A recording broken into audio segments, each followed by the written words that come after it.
Philippa, can you hear me?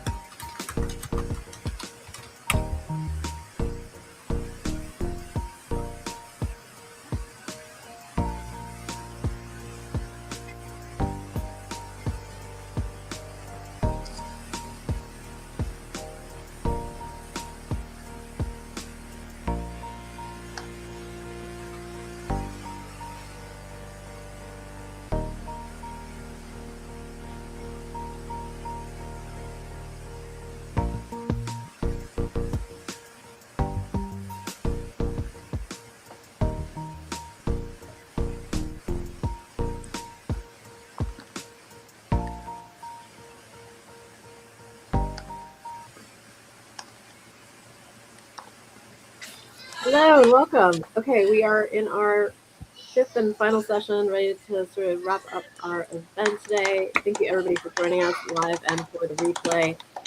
So glad to have everybody here. And yeah, let's wrap this up. Okay, so what do we got? We've got preparing for 2026, threat forecast and the first 90 days. So I'm going to moderate this session, but basically this is a team session. So we'll talk about some of the, our session about takeaways, likely attacker behavior and pressure points based on global 2025 incident data, how AI-enabled threats, identity abuse, and SaaS blast radius expansion will continue to evolve, what to stop doing, start doing, and reinforce immediately. And we'll do a kind of concrete 90-day action frame for security and risk leaders operating in global environments. But everybody can kind of take this as your own as well, because you can think about your own security posture, whether you're an individual, a member of a family, part of an organization. So we all have a role to play in improving security. Okay, so again, top line. So I'm going to just open up the floor to our speakers and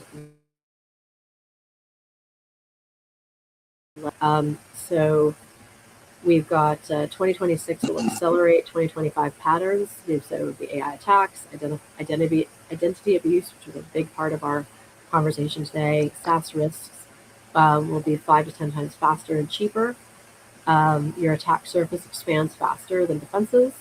Machine identities outnumber humans 5 to 10 times. Most are unmonitored. And then regulatory enforcements tighten. So in the US, we have the Federal Trade Commission. In Europe, you've got GDPR. India, DPDP. In China, CAC. And now prescriptive, but mandate specific controls, not just reasonable security. So, cybersecurity is not just a nice to have, it is actually legally required that you, if you want to defend yourself against legal actions, you really do have to show that you did have reasonable security, and now be even more to that. And then your 90-day action frame is your competitive advantage. Move now, and you'll be resilient in 2026. So what's coming? And we can try to chat about this more. So, what we know, we've got AI weaponization, LLM-based attacks, 5 to 10 times cheaper, DAS pricing can be less than $50 a month. Phishing success rates can be up to 60% because they're now being personalized and at scale. So we saw a demo in session 1. Just, hey, ChatGPT, here's my prompt. Can you put together, a good-looking phishing email? But what we didn't demo, but would probably just be not as hard, is can you build me the malware, that I put inside the link that I put inside that email that then, sort of steals the information or gets onto that person's computer, and so all of the things that can be learned through AI that we can use to defend, but they can also use to attack. Identity as primary driver surface. So we've had 500 billion plus credential stuffing attempts. OAuth and server accounts compromised. It can accelerate. Machine identities outnumber humans. The SaaS supply chain, 5 to 10 major integration compromises expected, each affecting 5